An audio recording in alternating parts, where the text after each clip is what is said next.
Hé, je veux voir un responsable. Je vous préviens, on appelle notre avocat. Écoutez, il est probable que Lucas ait une pneumonie. Une pneumonie chez les tout-petits peut être mortelle. Janet, va chercher Lucas. Non, vous mettez en danger la vie de votre fils. On le ramène chez nous. Alors soit vous vous écartez, soit on va le prendre de force. Manning ferme immédiatement la porte de la chambre, laissant les Harper à l'extérieur, et commence les soins d'urgence sur Lucas. Son comportement rend les Harper furieux. Ils appellent la police sur le champ, accusant Manning de séquestrer leur fille. Heureusement, Kalmick a obtenu une ordonnance de soins d'urgence pour Lucas. La cour rend finalement une ordonnance temporaire, autorisant Lucas à rester hospitalisé pour son traitement. Cependant, les résultats des examens sont stupéfiants. Lucas n'a absolument pas de pneumonie. Pendant ce temps, son état empire de plus en plus, au point qu'il commence à cracher du sang. Les Harper rejettent immédiatement toute la responsabilité sur le dos de Manning.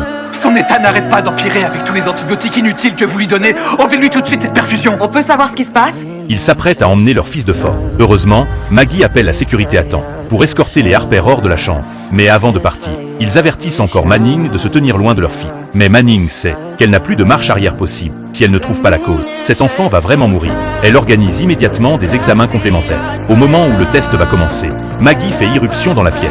Nathalie, attends. L'avocat des Harper a lu l'ordonnance du tribunal.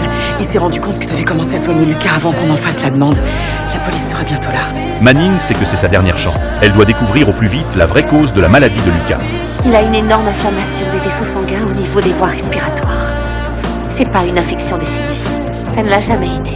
Elle demande à Maggie d'emmener l'échantillon au labo en urgence. À ce moment-là, la police arrive sur les lieux. Ils veulent embarquer Manning pour maltraitance médicale. Mais jusqu'au bout, elle continue de supplier les Harper d'attendre au moins les résultats des analyses. Pourtant, les Harper restent déterminés, insistant pour emmener leur fils hors de l'hôpital.